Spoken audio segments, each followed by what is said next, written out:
اما بعد فاعوذ باللہ من الشیطان الرجیم بسم اللہ الرحمن الرحیم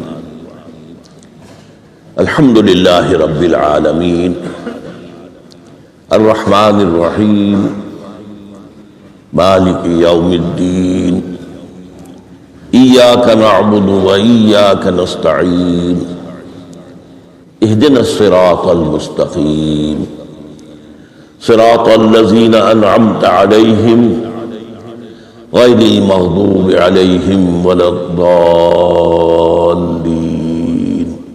آمین ما اصاب من مصیبت الا باذن اللہ ومن یؤمن باللہ یہد قلبہ واللہ بکل شیء علیم وقال عز وجل كما ورد في سورة الحديد ما أصاب من مصيبة في الأرض ولا في أنفسكم إلا في كتاب من قبل أن نبرأها إن ذلك على الله يسير لكي لا تحصوا على ما فاتكم ولا تفرحوا بما آتاكم والله لا يحب كل مختال فخور وقال عز وجل كما ورد في سورة الانشراح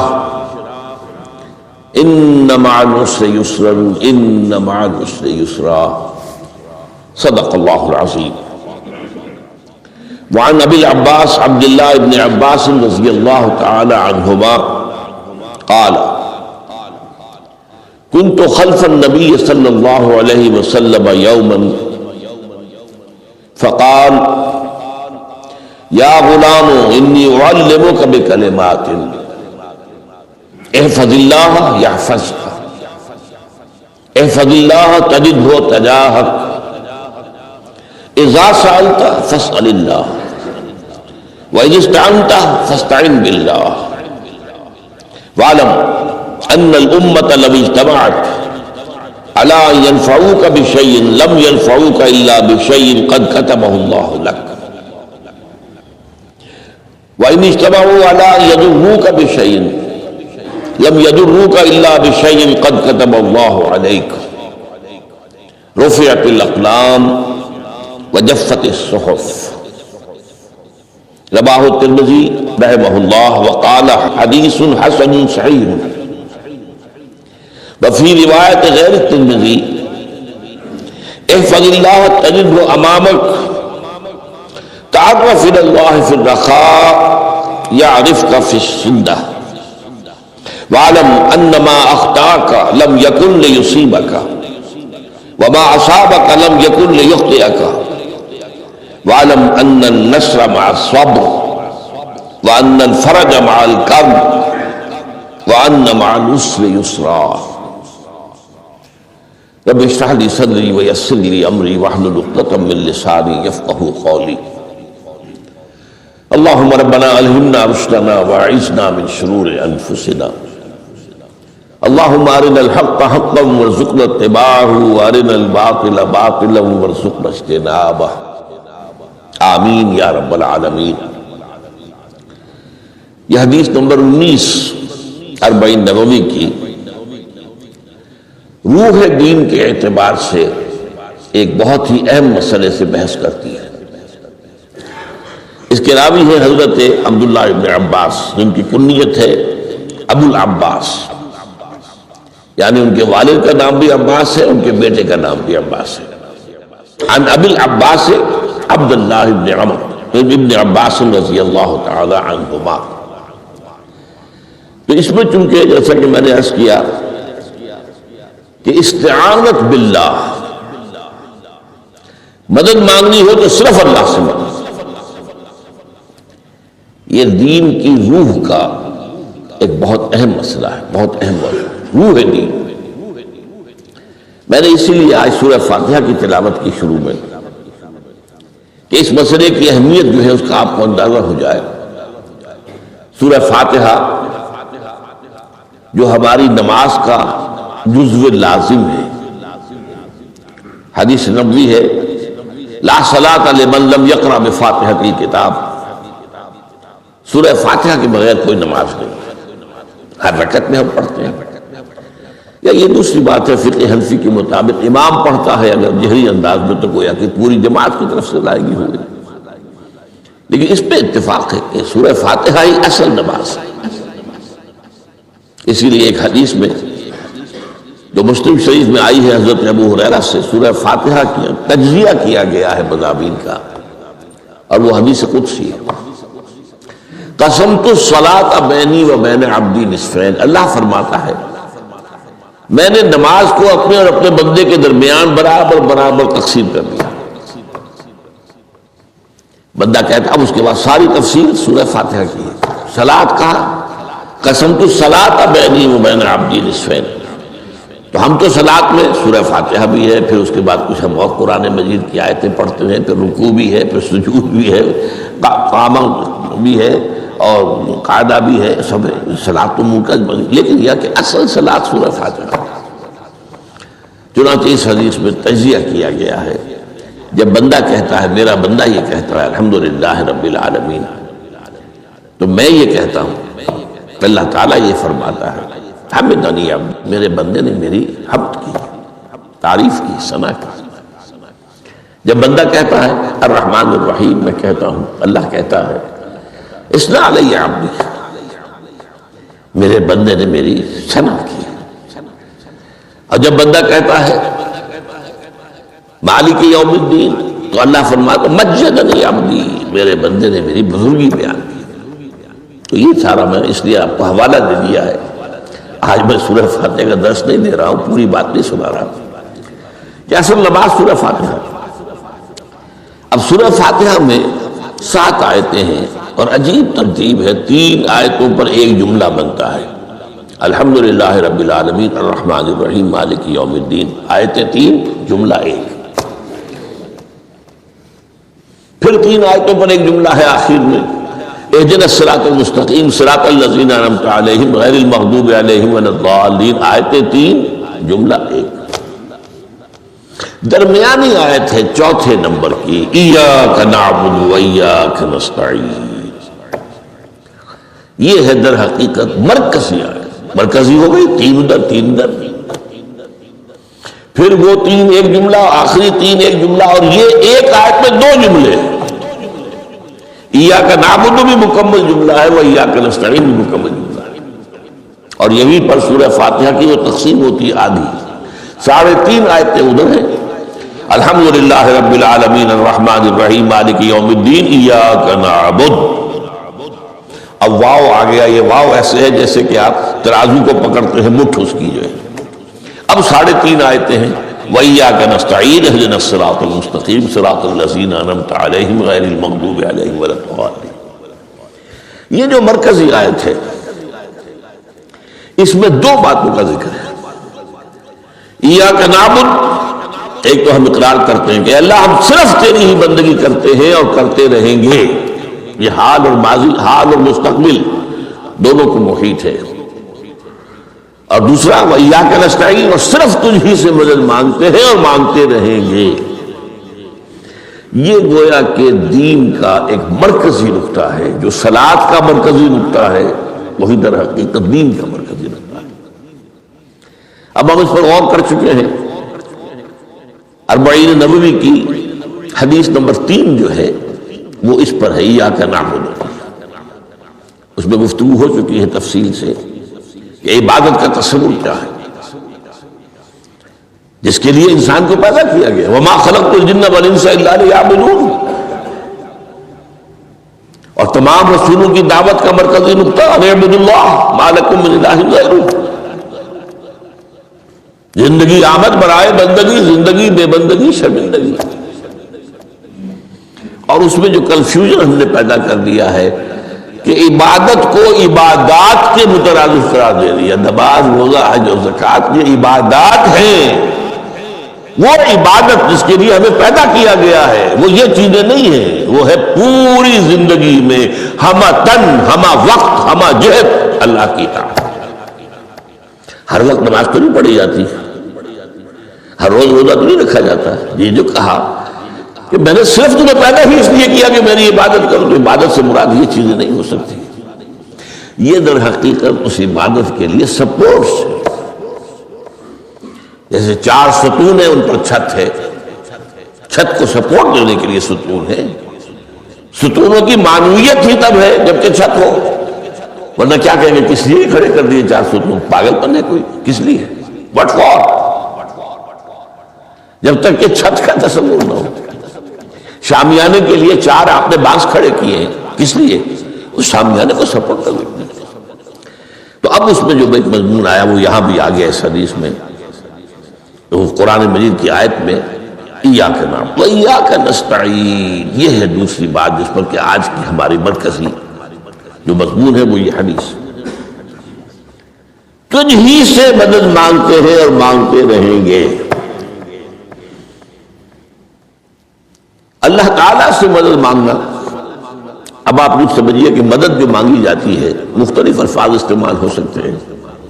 استعانت وہ اس حدیث میں بھی آیا، قرآن میں بھی آیا سورہ فاتحہ میں، ایاک نستعین. استمداد مدد طلب کرنا، استنصار نصرت مانگنا، استدعاء کوئی دعا کرنا کسی کام کے لیے، استغاثہ کسی کی دعائی دینا، یہ تمام ایک قبیل کی چیزیں ہیں. ان کو جمع کر لیجیے استعانت.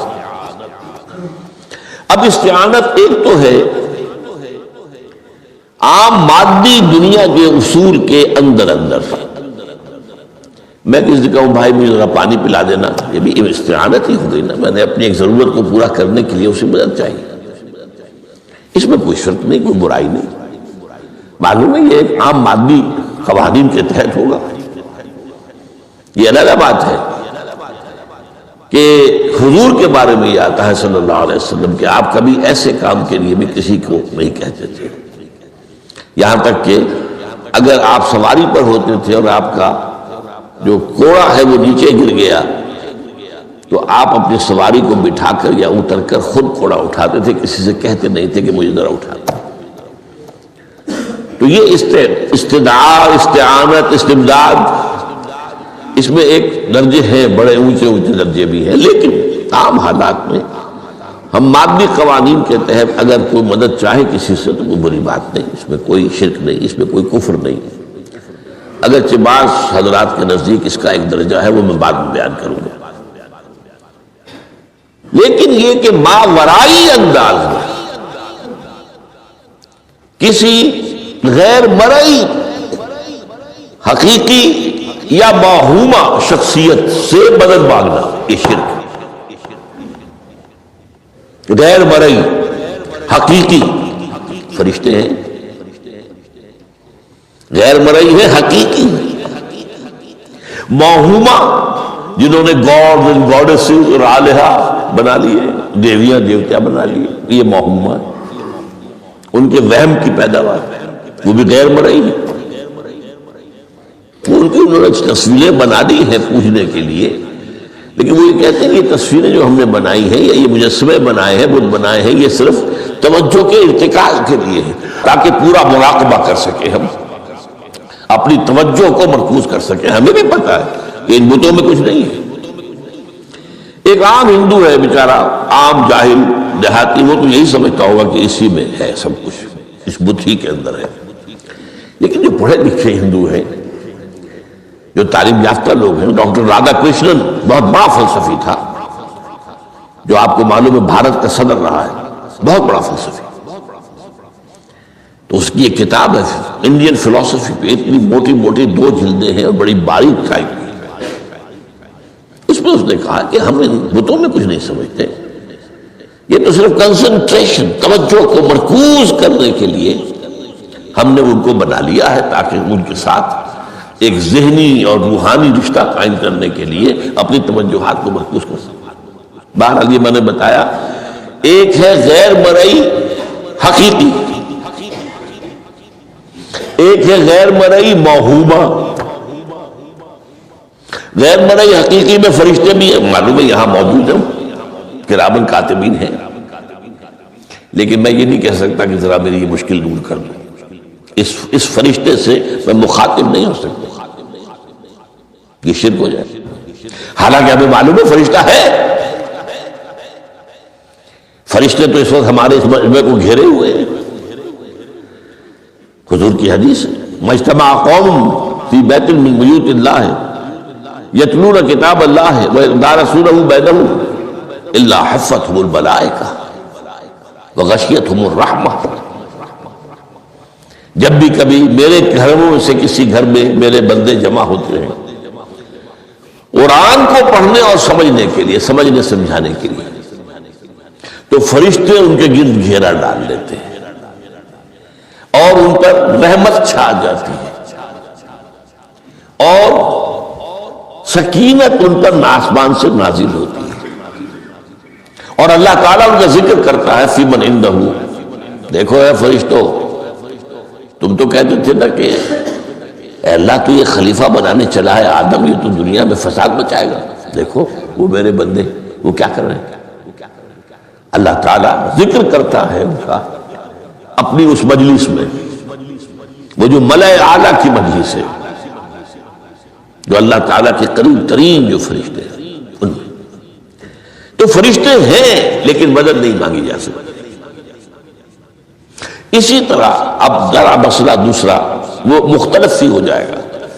میں نے پہلے وہ بات کی جس میں اختلاف کا امکان ہے، فرشتے تو ہیں، ان پر ہمارا ایمان ہے، اور اصل میں ایمان بالملائکہ ہی کی شکل بگڑی ہے. یہ جو گاڈز اور گاڈیسز بنا لیے گئے اور دیوی اور دیوتا بنا لیے گئے اور آلہہ بنا لیے گئے، ملائکہ ہی کی. ملائکہ کو اللہ نے ایک ایک کام کے اوپر معمور کیا ہوا ہے. یہ پہاڑوں کا فرشتہ ہے، یہ بارش کا فرشتہ ہے، یہ فلاں کا فرشتہ ہے. انہوں نے انہی کو دیوتا بنا لیا. بس غلطی کیا لگی کہ ان کا کوئی اختیار بھی ہے. ہمارا ایمان کیا؟ فرشتوں کا اختیار کوئی نہیں.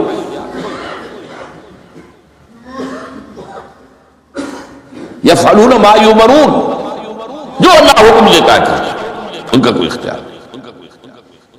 بس یہ باریک سا پردہ ہے. یہی ایمان بالملائکہ بن گیا ہے. دیویوں اور دیوتاؤں کی شکل اختیار کی. عرب کے لوگ خدا کی بیٹیاں کہتے تھے ان کو، یہ فرشتے خدا کی بیٹیاں ہیں. ان کے نام پر لات، یہ مؤنث نام ہے، لات، عزا عزیز کا مؤنث ہے، منات یہ سب مؤنث نام ہے. یہ دیویاں ہیں، یہ اللہ کی بیٹیاں ہیں، فرشتے ہیں اصل. تو میں نے کہا کہ پہلے میں نے بات کی ہے وہ غیر مرئی کہ جو یقینی ہیں، متفق علیہ ہیں، فرشتے ہیں. ایک ہے مختلف فی، وہ یہ ہے کہ اولیاء اللہ کی ارواح بھی، ان کو بھی یہ، اگر یہ قول امام الہند شاہ ولی اللہ دہلوی کا نہ ہوتا تو میں کبھی اس کو تسلیم نہ کرتا.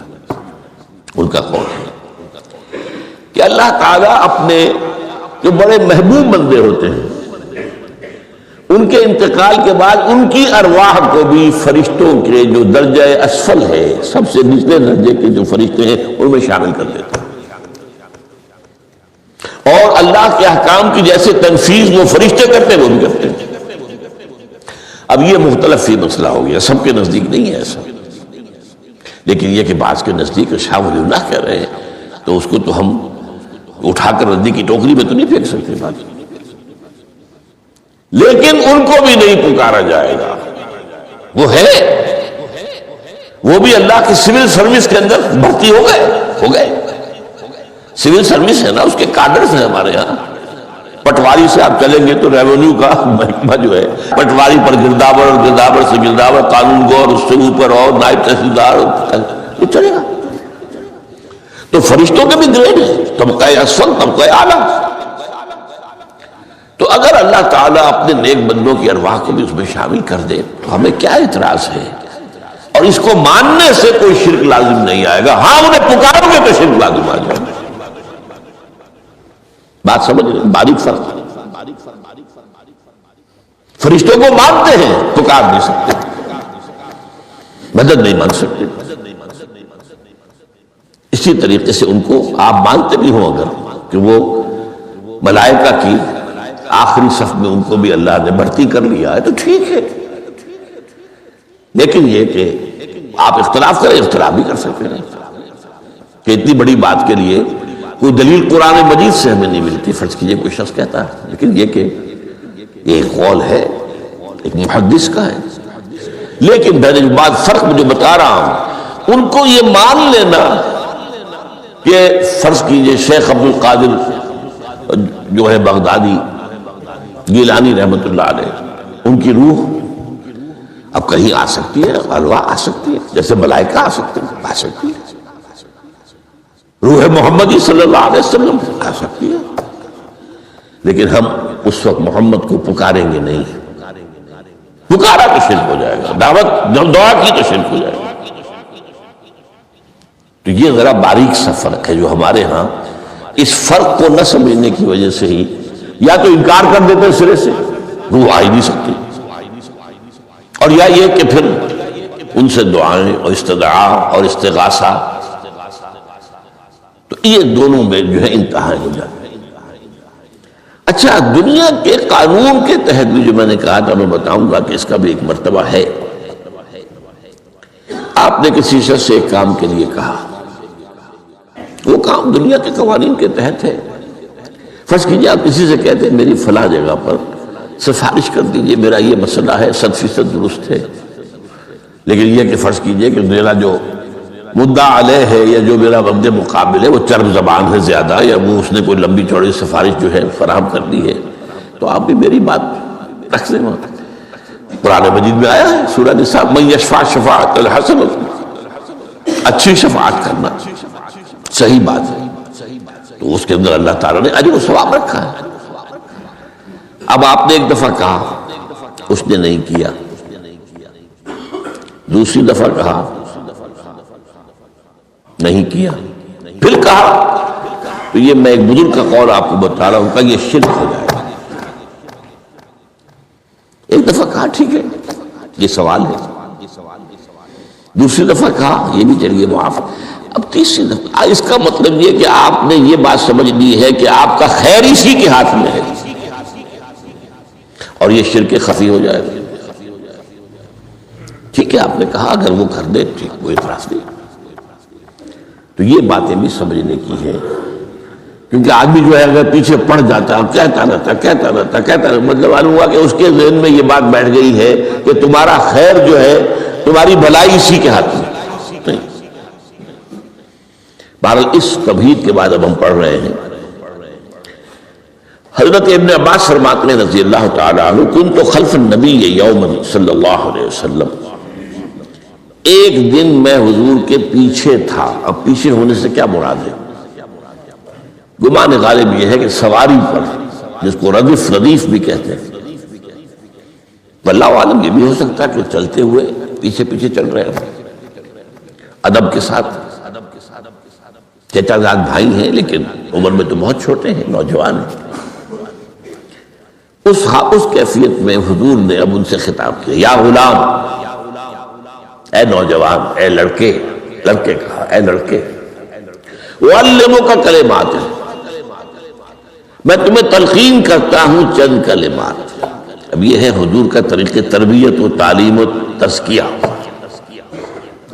وہاں کوئی مدرسے نہیں تھے، وہاں کوئی درس کی محفلیں تو نہیں ہوتی تھی، محفل تو ایک ہی ہوتی تھی ہفتے میں، اور وہ جمعے کا اجتماع ہے، باقی حضور کی صحبت ہے۔ فجر کی نماز کے بعد بھی آپ بیٹھے ہیں، صحابہ بیٹھ کے کچھ گفتگو ہو رہی ہے، اسی میں تربیت، اسی میں تعلیم، اسی میں تزکیہ۔ وہ علیحدہ ذکر کے حلقے جو ہے وہ ضربے مارنے کے لیے یہ تو نہیں تھے، یہ تو بات کی ایجاد ہے، میں تو سب مانتے ہیں کہ یہ بات کی ایجاد ہے، یہ مصنوعی چیزیں نہیں۔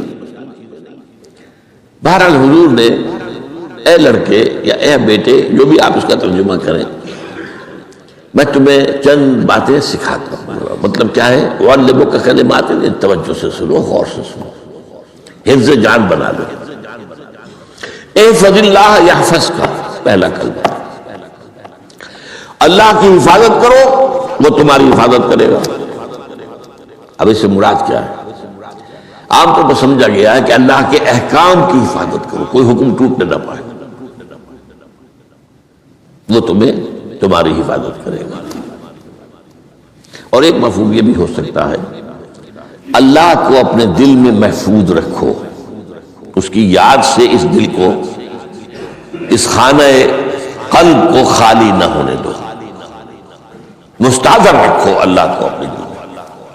تو اللہ تمہاری حفاظت کرے گا، اللہ تمہیں یاد رکھے گا۔ اور حدیث قدسی میں یہ الفاظ آئے، میرا بندہ جب مجھے اپنے دل میں یاد کرتا ہے میں بھی اسے اپنے دل میں یاد کرتا ہوں۔ جب میرا بندہ کسی محفل میں میرا ذکر کرتا ہے میں اس سے کہیں بہتر محفل میں اس کا ذکر کرتا ہوں۔ اللہ کی محفل تو ملائے اعلیٰ کی ہے، ملائکہ مقربین کی ہے۔ وہ جو امیر خسرو کا شعر ہے وہ پتہ نہیں کس کیفیت میں انہوں نے کہا ہے، خدا خود میر محفل بود اندر لامکاں خسرو، محمد شب محفل بود شب جائے کہ من بودم۔ اے خسرو، رات میں جہاں تھا وہ رات کوئی کیفیت تھی جو گزری ہے، وہ ایک لامکان کی محفل تھی۔ اب مکان نہیں ہے، لامکان ہے، مادی نہیں ہے وہ۔ اس کی محفل میں میر محفل اللہ تھا اور شمع محفل محمد ہے صلی اللہ علیہ وسلم۔ خدا خود میر محفل بود اندر لامکان خسرو، محمد شمع محفل بود شب جائے کہ من بودم۔ بہرحال اللہ کو تم اپنے دل میں مستحضر رکھو، اللہ تعالیٰ تمہیں بھی یاد رکھے گا۔ دوبارہ فرمایا احفظ اللہ تجدہ امامک تجاہک، اللہ کو یاد رکھو تو اپنے سامنے موجود پاؤ گے، جب چاہو دعا کرو۔ وہ جو بات کہا ہے کہ دل میں ہے، جب چاہو مخاطب ہو جاؤ۔ دل کے آئینے میں ہے تصویر یار، جب ذرا گردن جھکائی دیکھ لی، کہیں دور تو نہیں ہے۔ نحن اقرب الیہ من حبل الورید، تمہارے دل میں اللہ ہے تو کہاں جا رہے ہیں اس کو ڈھونڈنے کے لیے؟ اپنے دل میں۔ وہ جو بیدل نے کہا ہے ستم است گر ہوست کشد کہ بے سیر سر و سمندرا، تجھے غنچہ کم نہ دمیدہ در دل کشا بچمندرا۔ بڑے ستم کی بات ہے کہ تمہارا دل کہتا ہے چلو ذرا باغیچے میں چلو، پھولوں کی سیر کرو، یہ گلاب کا پھول ہے، یہ موتیا ہے، یہ سیر۔ ستم است، بڑے ستم کی بات ہے۔ کیوں یہ ستم کیا ہو گیا اس میں؟ ستم است گر ہوست کشد، تمہاری خواہش تمہیں کھینچتی ہے کہ بے سیر سر و سمندرا، سر و سمند، ذرا ان کی سیر کرنے کے لیے آؤ۔ تجھے غنچہ کم نظر، تو خود ایک غنچہ ہے، تو خود ایک پھول ہے، اللہ کا بنایا ہوا اشرف المخلوقات۔ وہ اشرف المخلوقات سے بڑا کوئی پھول ہو سکتا ہے؟ تجھے غنچہ کم نہ دمیدہ در دل کشا، اپنے دل کا دروازہ کھولو، بچمن درا، اس کے اندر جو چمن آباد ہے وہ کیا ہے؟ روح ہے۔ دل مسکن ہے قلب، قلب مسکن ہے روح کا۔ تو احفظ اللہ تجدہ امامک یا تجاہک، اپنے سامنے موجود پاؤ۔ اذا سألت فاسأل اللہ، اب آ گیا وہ مرکزی مضمون۔ دیکھو جب مانگو اللہ سے مانگو، غیر اللہ کے سامنے ہاتھ دراز کرو بھی مت۔ ایک حدیث میں آتا، یعنی حرام نہیں ہے، دنیاوی قواعد اصول قوانین کے تحت کسی سے مدد چاہنا، کوئی سوال کرنا حرام نہیں ہے۔ وہ تو میں نے کہا کہ اس پر اصرار آپ کریں گے تو اس میں بو پیدا ہو جائے گی، بدبو پیدا ہو جائے گی شرک کی، لیکن آپ سوال کریں، مدد لیں، اسی پر دنیا قائم ہے، ایک دوسرے کے ساتھ تعاون کے ساتھ۔ لیکن اونچا مقام کیا ہے؟ کسی سے سوال مت کرو سوائے اللہ سے، یہاں تک کہ جوتے باندھنے کا تسمہ تمہیں درکار ہے تو بھی کسی سے مت مانگو، اللہ سے مانگو۔ کیا پتہ اللہ کس کے دل میں ڈال دے اور وہ آ کے تمہیں تسمہ پیش کر دے۔ ہوتا ہے ایسا، مساوقات ہوتا ہے۔ جو اللہ کے ساتھ لو لگا کر رکھنے والے ہیں ان کے تو ایسے واقعات ہوتے ہیں کہ دل میں ایک بات آئی اور اس کے بعد وہی بات جو ہے وہ کوئی شخص آ گیا، اس نے وہ بات پوری کر دی۔ کیونکہ لوگوں کے دل جو ہے وہ تو اللہ کے دو انگلیوں کے مابین عزت چاہتا پھیر دیتا۔ کیا پتہ اللہ کسی فرشتے کو انسانی شکل میں بھیج دے۔ آتا ہے فرشتہ، آتا ہے انسانی شکل میں، آتا ہے آپ کی تکلیف کو رفع کر دے، آپ کی ضرورت کو پورا کر دے، اسی سے مانگو، کسی اور سے مانگو۔ یہ ہے توحید کا لب لباب۔ یوں سمجھیے اسلام کی جڑ کیا ہے؟ ایمان۔ اسلام کا جو خارجی نظام عمل ہے، انفرادی اعمال ہو اجتماعی ہو، ان سب کی روح رواں کیا ہے؟ ایمان۔ ٹھیک، ایک بات ہو گئی۔ ایمان کا خلاصہ لب لباب کیا ہے؟ ایمان باللہ۔ جیسے ایمان بالآخرہ بھی ہے، ایمان بالملائکہ ہے، ایمان بالانبیاء ہے، ایمان بالرسل ہے، ایمان بالکتب ہے، ایمان بالقدر ہے، لیکن اصل ایمان، اسی لیے ایمان مجمل میں آپ کو معلوم ہے کسی اور چیز کا ذکر نہیں۔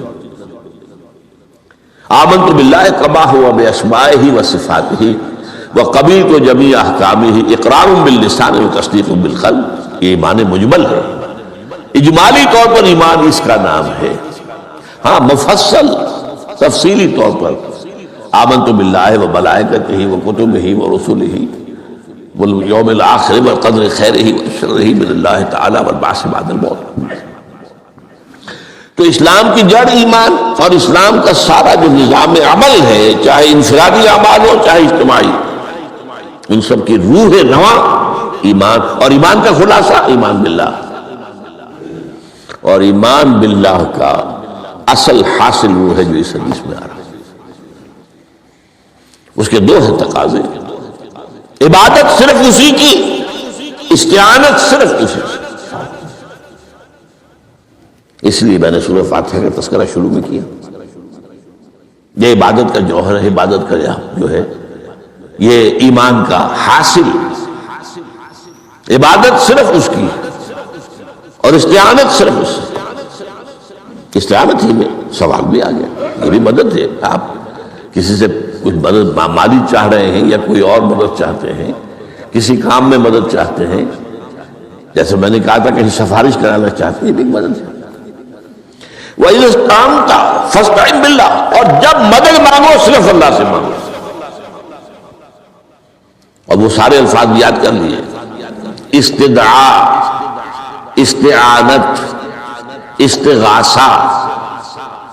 یہ جو غوث اعظم سے استغاثہ کیا جاتا ہے یہ تو شرک ہے۔ استغاثہ اللہ سے، دعائی اللہ کی۔ اس اعتبار سے استمداد، استعانت، استدعاء، استغاثہ، یہ سب اللہ سے، صرف اللہ سے۔ عبادت صرف اللہ، ایاک نعبد، اور استعانت صرف اللہ سے۔ اذا سألت فاسأل اللہ واذا استعنت فاستعن باللہ واعلم۔ اب یہ جو آخری ٹکڑا آ رہا ہے، حدیث نمبر 4 تھی وہ عبداللہ ابن مسعود رضی اللہ تعالیٰ عنہ، اس میں بھی مضمون جو آیا وہ یہاں پر دوبارہ آ رہا ہے۔ واعلم، اور اے میرے بیٹے، میرے بچے، اے عزیز، علم، جان لو، ان الامت نبی اجتماعت علی ان ينفعوک بشیء، اگر سب لوگ جمع ہو کر چاہیں کہ تمہیں کسی شے کا نفع پہنچا دے، کوئی فائدہ پہنچا دے، لن ينفعوک الا بشیء قد کتبہ اللہ لک، نہیں پہنچا سکتے وہ تمہیں کوئی نفع مگر صرف وہی جو تمہارے لیے اللہ نے لکھ دیا۔ پھر کیوں مانگو ان سے؟ یہ تو فعل عبث ہو گیا، بیکار بات ہو گئی، ان کے ہاتھ میں کچھ ہے ہی نہیں۔ لہذا یہ جان لو، سب لوگ مل کر چاہیں کہ تمہیں کوئی نفع پہنچا دیں، نہیں پہنچا سکتے مگر وہی کچھ جو اللہ نے تمہارے لیے اگر لکھ دیا ہے تو مل جائے گا، ورنہ نہیں۔ آپ اندازہ کیجئے کہ جو شخص اس سطح پر آ جائے اس میں کتنا استغنا ہوگا، کسی کے سامنے پیشانی رگڑے گا، کسی کے سامنے ہاتھ پھیلائے گا، کسی کے سامنے اپنی عزت نفس کو ہتھیلی پر رکھ کر پیش کرے گا۔ تم نے سوال کیا تو عزت نفس کو تم نے اس کے سامنے پیش کر دی، اب وہ چاہے تو کچھ اس کا لحاظ کر لے، چاہے تو ٹھوکر مار دے تمہاری عزت نفس۔ یہ وہ مقام ہے جب مانگو صرف اللہ سے، جب مدد طلب کرو صرف اللہ سے، اور جان لو اگر تمام لوگ جمع ہو کر تمہیں کوئی فائدہ پہنچانا جائے نہیں پہنچا سکتے، الا بشیء قد کتب اللہ لک وان اجتمعوا علی ان یضروک بشیء لم یضروک الا بشیء قد کتب اللہ علیک، اگر سب مل کر چاہے تمہیں کوئی نقصان پہنچا دے نہیں پہنچا سکتے مگر وہی کچھ جو اللہ نے تمہارے لیے لکھ دیا۔ اب بتائیے خوف کی جڑ کر جائے گی کہ نہیں؟ یہ جو ایمان جو ہے یہ خوف اور حزن دونوں سے نجات دلانے والی بات ہے۔ جو حقیقی مومن ہے وہ اللہ کا ولی ہے، حقیقی مومن وہ اللہ کا ولی ہے، اور الا ان اولیاء اللہ لا خوف علیہم ولا هم يحزنون۔ یہ اولیاء اللہ کو علیحدہ مخلوق نہیں ہے، کوئی ان کے سر پہ سینگ نہیں ہوتے، انسان ہی ہوتے ہیں، لیکن حقیقی معنی میں مومن اس ان اعتبارات سے جو آج ہم پڑھ رہے ہیں، ایمان اس درجے کا پہنچ گیا تو اللہ کا ولی ہے۔ اور لوگ کوئی خوف کس بات کا، کس سے خوف کروں، اس کے ہاتھ میں کچھ ہے ہی نہیں، اور اگر کچھ اللہ نے میرے لیے لکھ دیا وہ آ کر رہے گا، چاہے میں لاکھ گڑ گڑاؤں تو اس کے سامنے یہ چھوڑ دے، اگر اللہ نے لکھا ہوا ہے وہ تو آئے، تو کاہے کو اس کے سامنے گڑ گڑانا، کاہے کو جبرسائی کرنا اس کے سامنے، اور کسی کے ہاتھ میں کچھ ہے ہی نہیں، میرا خیر ہے ہی نہیں، کاہے کو خوشامد کرو اس کی۔ اور سنیے، رفعت الاقلام، دیکھو نوجوان قلم میں اٹھا لی گئی ہے، وجفت الصحف، اور جو رجسٹر ہیں صحیفے ان کی سیاہی خشک ہو چکی ہے۔ یہ ہے وہ اللہ کا علم قدیم جس میں ہر شے لکھ دی گئی، اس کی قلم اٹھا لیے گئے۔ وہ جیسے آپ کو معلوم ہے امتحان ہوتا تھا، 3 گھنٹے ختم ہو گئے، سٹاپ رائٹنگ، بس اب قلم رک جانا چاہیے۔ وہ قلم تو تقدیر کا کاتب جو ہے وہ قلم اس کا اب اٹھا لیا گیا، اور جو صحیفے جن پر لکھا گیا وہ خشک بھی ہو گئے۔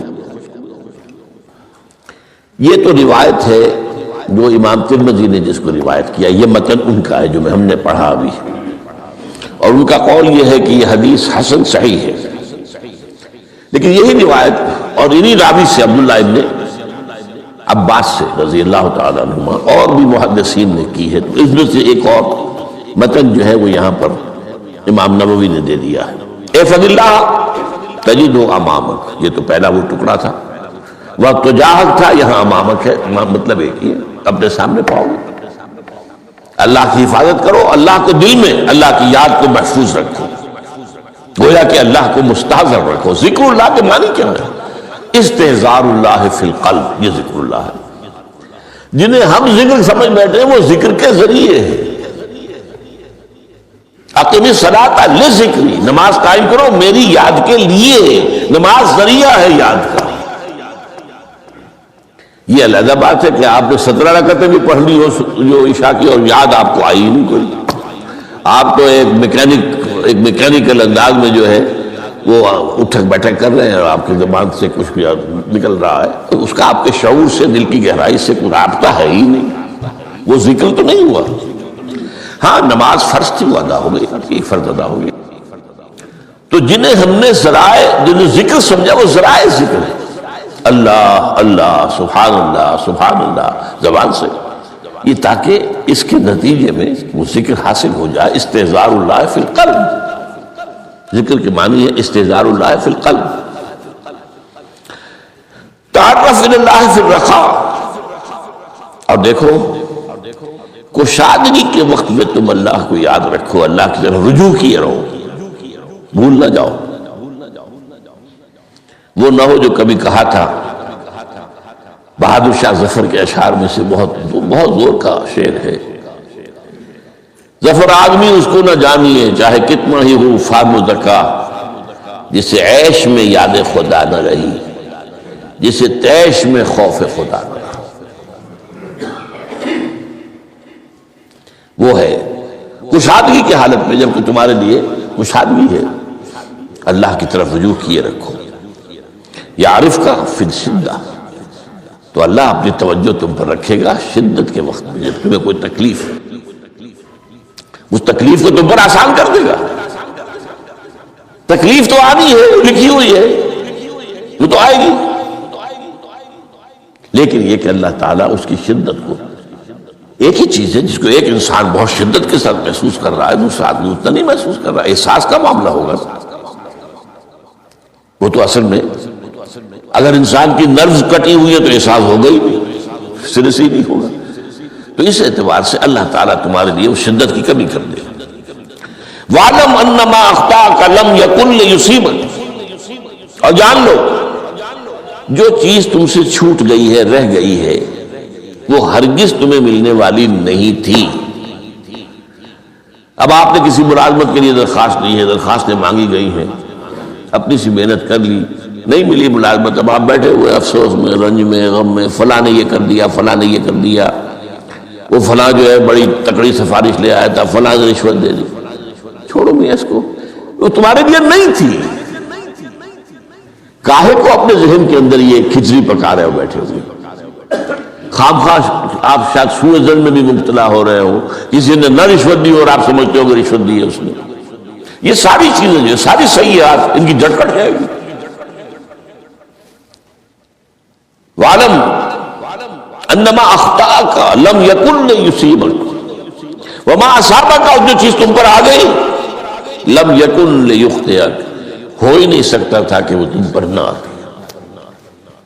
یہ کر لیتا تو ہو جاتا، شاید یہ کر لیتا، میں نے ٹیکا پہلے لگوا دیا ہوتا تو یہ بات نہ ہوتی۔ بھائی وہ جو ہونا تھا وہ ہونا تھا۔ اب یہ وہ چیز ہے جس سے انسان میں کیفیت پیدا ہوتی، تسلیم و رضا۔ ہم بھی تسلیم کی خو ڈالیں گے، بے نیازی تیری عادت ہی صحیح، اے اللہ جو تو نے چاہا مجھے قبول ہے۔ اسی لیے میں نے آپ کو آیتیں سنائی سورہ تغابن کی، ما اصاب من مصیبت الا باذن اللہ، کوئی مصیبت نہیں آتی مگر اللہ کے اذن سے۔ وَمَن یؤمن باللہ یہد قلبہ، جو اللہ پر ایمان رکھتا ہو اللہ اس کے دل کو ہدایت دے دیتا ہے۔ ہدایت کس بات کی؟ تسلیم و رضا۔ ستمست گر حوست کا شد کہ میں سر سلو سبب درا، نہیں یہ دوسرا اس میں پڑھنا چاہتا تھا۔ سر دوستان سلامت کہ تو خنجر آزمائی، نہ شبد نصیب دشمن کے شبد ہلا کے تیغت۔ اے اللہ تیری طرف سے ہے، مجھے قبول ہے، اور بظاہر مجھے تکلیف ہو رہی ہے لیکن یقیناً اس میں میرا کوئی خیر ہے۔ یدک الخیر، تیرے ہاتھ میں تو خیر ہی خیر ہے، جو بھی تیری طرف سے آئے۔ سر تسلیم خم ہے جو مزاج یار ہے۔ اور یہ مضمون جو ہے زیادہ بڑے پیمانے پر سورہ حدید میں آیا ہے۔ ما اصاب من مصیبت فی الارض ولا فی انفسکم الا فی کتاب من قبل ان نبرأها، کوئی مصیبت نہیں آتی نہ تمہاری جانوں میں نہ زمین میں زلزلہ آ جانا، سیلاب آ جانا، کچھ اور زمین کا دھنس جانا، یا یہ ہے کہ تمہاری جانوں میں کوئی بخار ہو گیا، کوئی اور تکلیف ہو گئی، اچانک معلوم ہوا کہ انسان جو کینسر ہے اور کینسر بھی اب 3rd سٹیج کو پہنچ چکا ہے، لیکن جو بھی آیا ہے وہ اللہ کے علم قدیم کی کتاب میں پہلے سے لکھا ہوا ہے۔ فی کتاب من قبل ان نبرأها، یہ کتاب میں درج ہے اس سے پہلے کہ ہم اسے ظاہر کریں۔ اس کا نتیجہ کیا نکلنا چاہیے؟ لیکن لا تاسوا علی ما فاتکم ولا تفرحوا بما آتاکم، افسوس نہ کیا کرو جو تم سے جاتا رہے، چھوٹ جائے، کوئی عزیز فوت ہو گیا، کوئی موقع ہاتھ سے نکل گیا، ارے بھائی میں چوک گیا، بڑا موقع تھا، اب اس پر افسوس کر رہے ہیں۔ نہیں، جو چیز لیکن لا تاسوا علی ما فاتک ولا تفرحوا بما آتاک، جو اللہ تمہیں دے دے اس پر اتراؤ مت۔ وما اصابک لم یکن لیخطئک واعلم ان النصر مع الصبر، اور جان لو اللہ کی مدد صبر کے ساتھ آتی۔ جو آئے اس کی طرف سے جھیلو، زبان پر کلمہ شکوہ اور شکایت نہ آئے، اللہ سے شکایت نہ آئے، تسلیم و رضا، جو تیری رضا ہے۔ تیری صحت ہمیں منظور ہے، لیکن اس کو مولانا محمد علی جوہر ایک مرتبہ جیل میں گئے، ایک بیٹی بیمار ہوئی، فوت ہو گئی۔ اس کے بعد دوسری مرتبہ پھر جیل میں گئے، دوسری بیٹی کو وہی بیماری ہوئی، جیل میں اطلاع ملی کہ بیٹی کو یہ بیماری ہو گئی ہے، تو خط لکھا اشعار کی شکل میں۔ اس کا آخری شعر یہ ہے، تیری صحت ہمیں منظور ہے لیکن اس کو نہیں منظور تو پھر ہم کو بھی منظور ہے۔ ہم تو چاہتے ہیں بیٹی کے تجھے شفا ہو جائے، اسے منظور نہیں تو پھر ہمیں بھی منظور۔ وَعَلَمَ أَنَّ النَّصْرَ مَعَ الصَّبْرِ وَأَنَّ الْفَرَجَ مَعَ الْكَرْبِ، فرج فراخی، کھل جانا کسی چیز کا، یہ ہے کرب کے ساتھ، تکلیف کے ساتھ، تکلیف ہوتی ہے ساتھ۔ اللہ نے قانون بنایا ہے دنیا کا۔ اب آپ اندازہ کیجئے بچے کی ولادت میں ماں کو کتنی تکلیف اٹھانی پڑتی ہے۔ آج کل تو فیشن ہو گیا ہے، سیدھے سیدھے جاؤ آپریشن کراؤ، تکلیف سے بچ جاؤ، لیکن یہ ہے کہ یہ بھی آپ کے علم میں ہوگا، وہ ساری تکلیف جیسے ہی بچے کو لا کر ماں کے برابر لٹایا ہے، ساری تکلیف ختم، پھر جو راحت اس سے میسر آتی ہے۔ ان الفرج مع الکرب وان مع العسر یسرا، اسی لیے میں نے وہ آیتیں بھی پڑھی تھی، ان مع العسر یسرا ان مع العسر یسرا۔ اس دنیا میں یہ اللہ نے نظام بنایا ہے، سختیاں جھیلنی ہی ہوں گی۔ لقد خلقنا الانسان فی کبد، ہم نے انسان کو پیدا کیا مشقت کے اندر، مشقت تو کرنی پڑے گی۔ کسی کی جسمانی مشقت زیادہ، کسی کی ذہنی مشقت زیادہ، مشقت سے چارہ کسی کو نہیں۔ تو یہ ہے ان مع العسر یسرا ان مع العسر یسرا۔